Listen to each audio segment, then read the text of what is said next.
नमस्कार। BEd second year विषय संस्कार और हम लोग अध्यापकों के प्रशिक्षण की जो संस्थाएं हैं उनके बारे में चर्चा कर रहे थे। इसके अंतर्गत हमने अंग्रेजी से संबंधित संस्थाएं, राज्य स्तर पर जो संस्थाएं होती है उनके बारे में, विज्ञान की संस्थाएं, इस सारी संस्थाओं के बारे में बात किया था। और लास्ट हम लोग पढ़ रहे थे कि जो संध्याकालीन पाठ्यक्रम है उसका भी आयोजन सेवारत अध्यापकों को किया जाता है, जिसके अंतर्गत की एमएड और बीएड की बात हम लोगों ने की थी।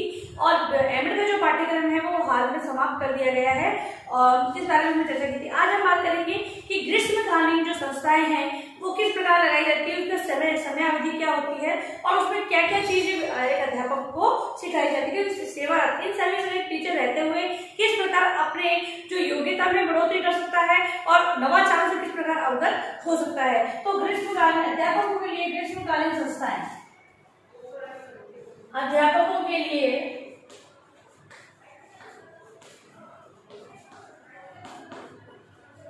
ग्रीष्मकालीन संस्थाएं। ग्रीष्मकालीन जो अवकाश होता है उसके अंतर्गत ये संस्थाएं किस प्रकार कार्य करती है उसके बारे में। तो विश्वविद्यालय अनुदान आयोग, विश्वविद्यालय अनुदान आयोग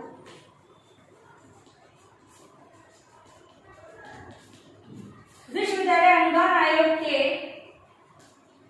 सहयोग से सेवारत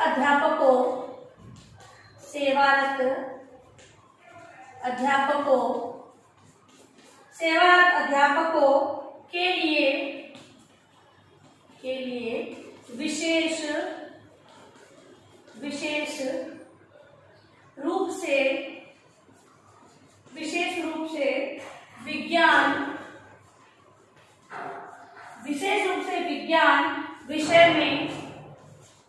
विषय में देश के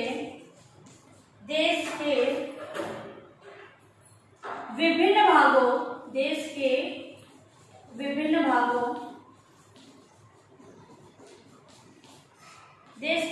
भागों में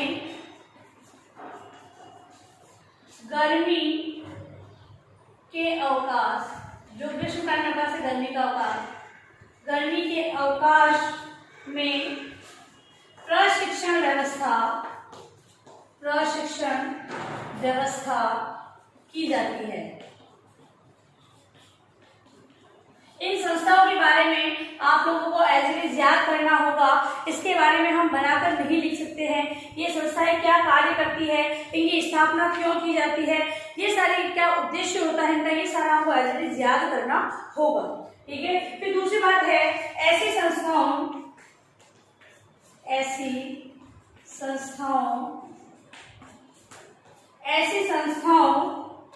की समय सीमा मतलब कि जो इनका कार्यकाल होता है, समय सीमा 6 सप्ताह तक की होती है। मतलब कि ये कार्यक्रम कितने सप्ताह चलते हैं, तो ये कार्यक्रम 6 सप्ताह चलते हैं, गर्मियों में लगाई जाती है और देश के विभिन्न भागों में गर्मी के अवकाश में व्यवस्था की जाती है। इसमें विज्ञान विषय में विशेष रूप से ये प्रशिक्षण कार्य किया जाता है। इसमें वे उस कार्यक्रम में अधिक समय लेते हैं जिससे कि उनको विषय का ज्ञान दिया जाए। भाई 6 सप्ताह का समय दिया जा रहा है, इसमें वे कार्यक्रम अधिक समय लेते हैं जिससे कि विषय का ज्ञान दिया जाए। मतलब कि ऐसे कार्यक्रमों का इसमें आयोजन होता है जिससे कि जो सेवारत अध्यापक है उन्हें अपने विषय का पूर्ण ज्ञान हो। फिर विषय जब उन्होंने जो अपनी प्रशिक्षण कार्य किया था, मतलब प्रशिक्षण पाठ्यक्रम किया था उन्होंने, तब कुछ नई चीजें नहीं जुड़ी थी। अब उन नई चीजों को अवगत कराना पाठ्यक्रम की व्यवस्था की गई है तो वे टॉपिक जो विषय का ज्ञान दिलाए, कि नवाचारों से अवगत कराए, जो नवीन तथ्यों से अवगत कराना है, या फिर जो इन सर्विस लग चुके हैं जिन्होंने उस समय इस पाठ्यक्रम की आवश्यकता नहीं थी, जो सरकार ने पाठ्यक्रम की व्यवस्था नहीं की थी, अब हाल ही में उस पाठ्यक्रम की आवश्यकता महसूस की गई है और सेवारत इन सभी जो टीचर लगे उन्हें भी ये चीजें देनी है, तो क्या करेंगे, उसी विषय पर फोकस रखेंगे ताकि वो जो अध्यापक है वो अपने विषय को पूर्ण तरह से ज्ञात कर सके, उनको पूरी तरह जानकारी हो जाए। अब है नेक्स्ट गोष्ठियां। गोष्ठियां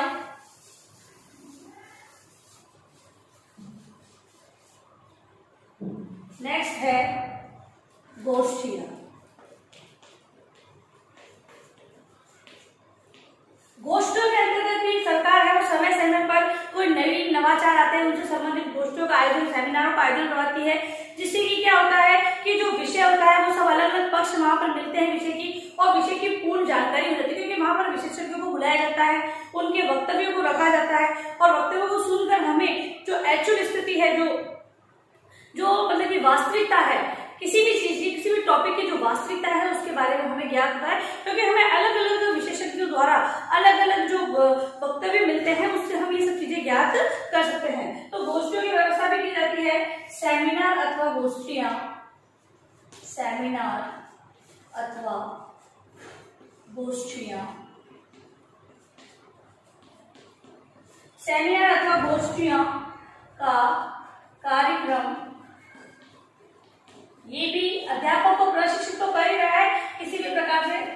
कार्यक्रम एक सप्ताह से 6 सप्ताह तक होता है।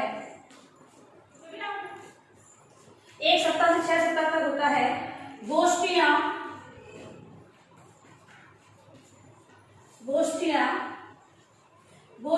की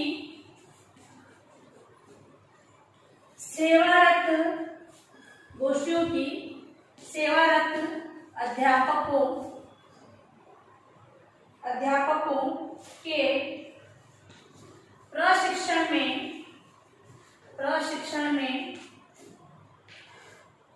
महत्वपूर्ण भूमिका होती है। क्योंकि महत्वपूर्ण इसलिए है क्योंकि अब किसी पाठ्यक्रम को पूरा करने के लिए 2 साल भी लग सकते हैं, 3 साल भी लग सकते हैं, लेकिन उन्हीं सारी चीजों से एक अध्यापक है वो 6 या 7 दिन में सीख रहा है, तो एक पाठ्यक्रम 3 या 4 साल का बहुत अच्छा होगा। ये सेमिनार और गोष्ठियां, तो जितनी बात है सेमिनार और गोष्ठियां हैं उनसे ज्ञान ज्यादा प्राप्त हो रहा है उस कम समय में। सामान्य समस्याओं पर विचार किया जाता है, इसमें सामान्य समस्याओं पर विचार किया जाता है। सामान्य समस्याओं पर विचार किया जाता है। इसके अलावा इसमें सेमिनार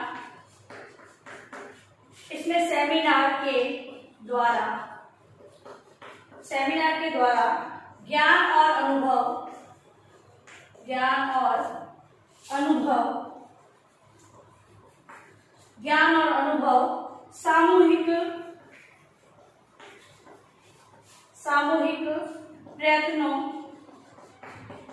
सामूहिक प्रयत्नों से एकत्रित किए जाते हैं। ठीक है, तो ये है हमारा सेमिनार और गोष्ठियां। क्योंकि हम बात कर रहे थे अध्यापक प्रशिक्षण संस्थाएं जो कि अलग अलग कार्यक्रम करवाती है, जिनसे कि एक अध्यापक को अपने सेवा काल के अंतर्गत ही प्रशिक्षण प्राप्त होता है। तो ये थी गोष्ठियां है रिफ्रेशर पाठ्यक्रम पुनः एक अध्यापक को ताजा करना, या फिर ये कहें कि नवाचारों से अवगत कराना। तो नवा है रिफ्रेशर पाठ्यक्रम। क्या होते हैं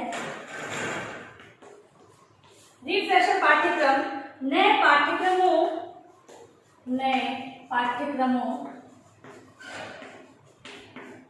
की सहायता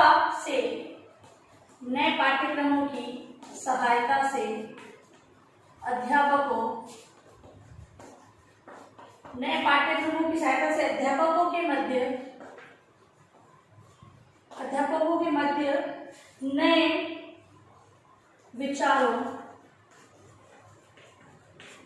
नए विचारों का प्रसार किया जाता है। ठीक है, इसमें क्या होता है, मतलब कि अध्यापकों के मध्य नए विचारों का प्रसार किया जाता है। किसके माध्यम से? रिफ्रेशर पाठ्यक्रम के माध्यम से। शिक्षा आयोग ने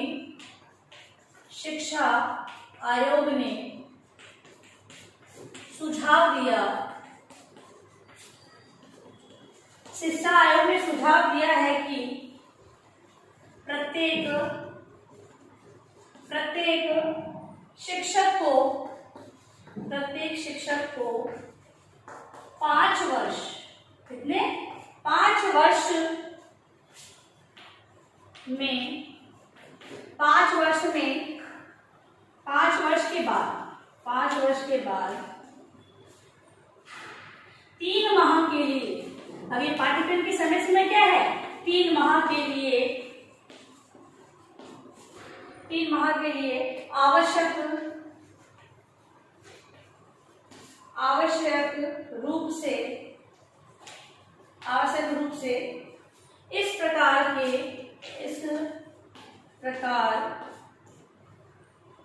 की व्यवस्था की जानी चाहिए।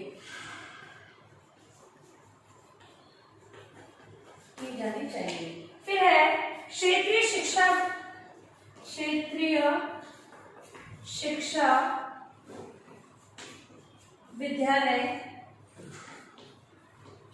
शिक्षा विद्यालय संघ के शिक्षक, क्षेत्रीय शिक्षा विद्यालय संघ के शिक्षक संगठन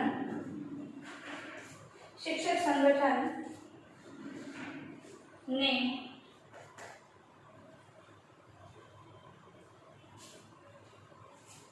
महत्वपूर्ण योगदान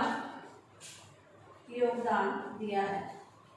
ठीक है, क्षेत्रीय शिक्षा विद्यालय संघ के शिक्षक संगठन ने महत्वपूर्ण योगदान दिया किसमें? रिफ्रेशर पाठ्यक्रम के अंतर्गत। इसके अलावा 1957 में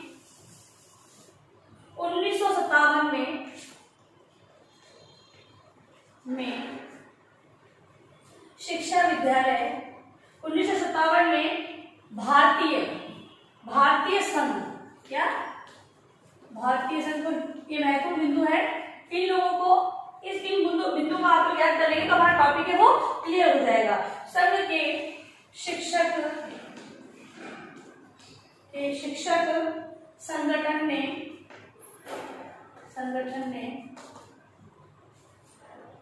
एक महत्वपूर्ण कार्यक्रम का आयोजन किया।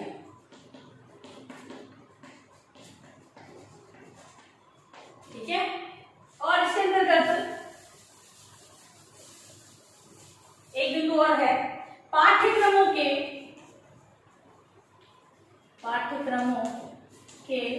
शिक्षण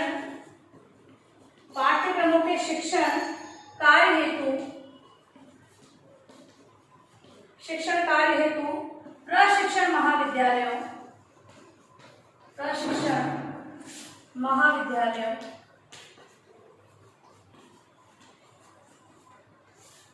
महाविद्यालयों के अध्यापकों तथा अनुभवी प्रधानाध्यापकों को प्राचार्य की सेवा लेनी चाहिए।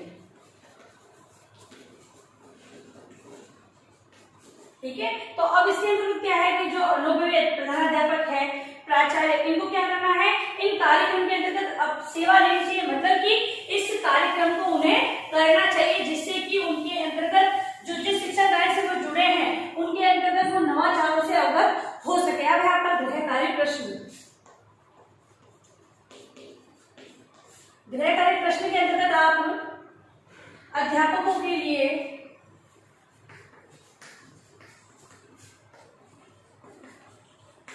ग्रीष्मकालीन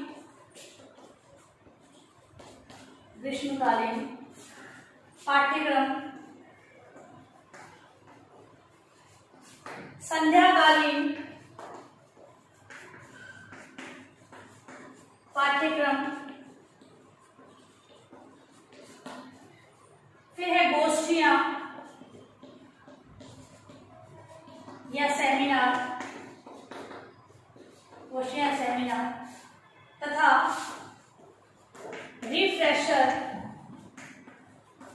पाठ्यक्रम को समझाइए।